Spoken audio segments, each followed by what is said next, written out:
And so he says, you see, up to now, I talked to you about how much trouble it is to live, how much suffering it is for us to live in this world. And no one is spared from it. Doesn't matter who you are. You can be rich, you can be famous, you can be young, you can be old. We all have so many afflictions. We have so much suffering that is not funny. Ordinary people prefer to look away from that, choose to ignore that, because they tell themselves, so we're suffering, so what are we going to do?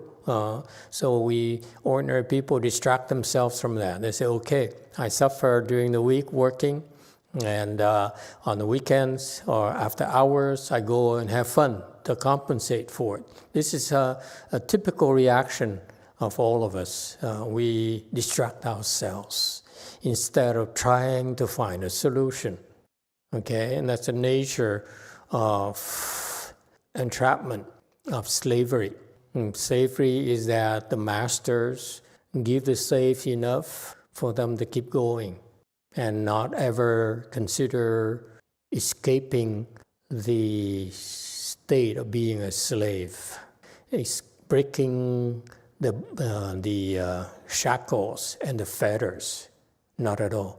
And that's why the masters are extremely clever, that they can keep the slaves in bondage. And we all disapprove of that, right? In our cultures, look at how slavery in the U.S., in the ancient times, you have a lot of slaveries in all cultures. Okay, in Egypt, for example, they built the Great Pyramids from slave labor. And so, you see, humanity excels at using slavery to maintain itself and get what it wants. And so we are all skilled at doing that. We submit ourselves. We are willing to slave for not our masters, but our desires in this world. That's what we do. In the entire world, we slave for our desires.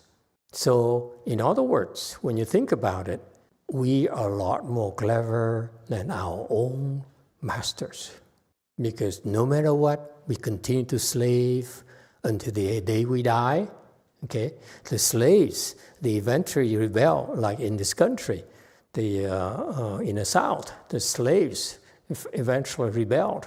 Okay, but for us, ordinary people, we were willing to slave ourselves for our desires until the day we die, and then plan to come back and continue. And no one ever dare question that. It's so weird because we have a slave mentality. But think about it.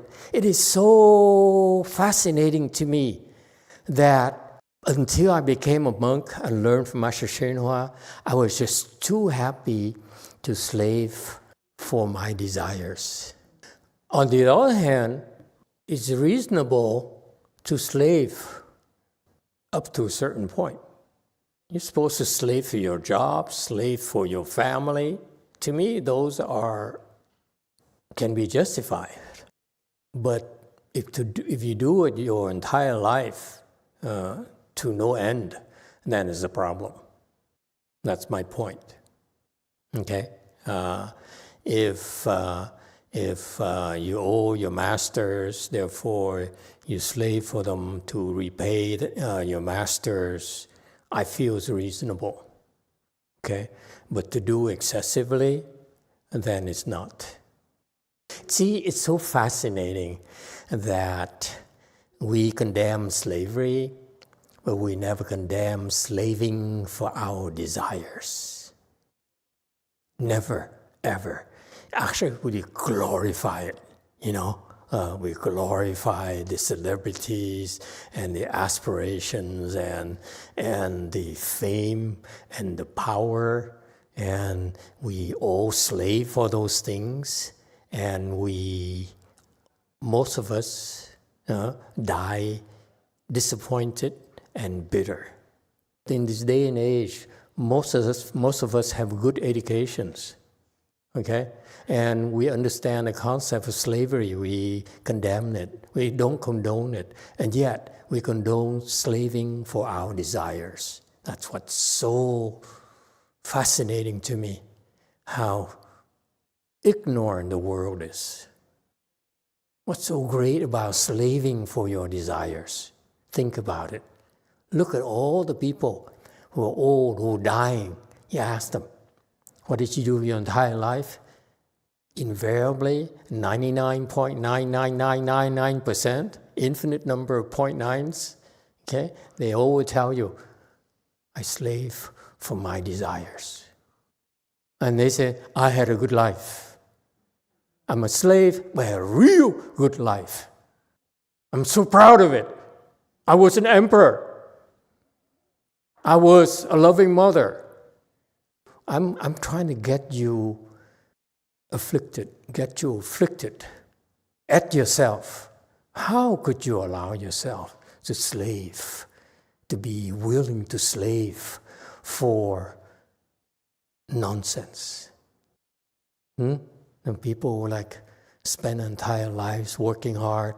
I remember when I was growing up, when I came here in the U.S., I went after success, and then the one side success is I will buy a Mercedes SL Roadster. That's a sign that's a proof that you made it. So you sacrifice your life, and you work hard, and sacrifice your relationships and so forth, bend the rules, cheat, steal, okay, to get what you want. What's so great about it? It's actually glorified, that the business, like the Elon Musk, they are not the most moral people, the most reasonable people, but they're successful. So people like me, we aspire to be like them. We slave for them. We're willing to slave for those illusions. So the Pure Land Dharma door, again, is Yen Li, is that you should become so disenchanted, so fed up with what you have right now. Okay? The boundless suffering, you look, everywhere you look, if you really have some wisdom, you're smart enough, you see that it's so much suffering that you're undergoing. And there's nothing you can do about it except numb your body, numb your senses, and distract yourself from feeling the suffering. That's all you do. That's what makes you ordinary. That's it. That's all you know. 醉生梦死. The Chinese are saying, you're born inebriated and you die as if in a dream. You live confused. What's so great about it?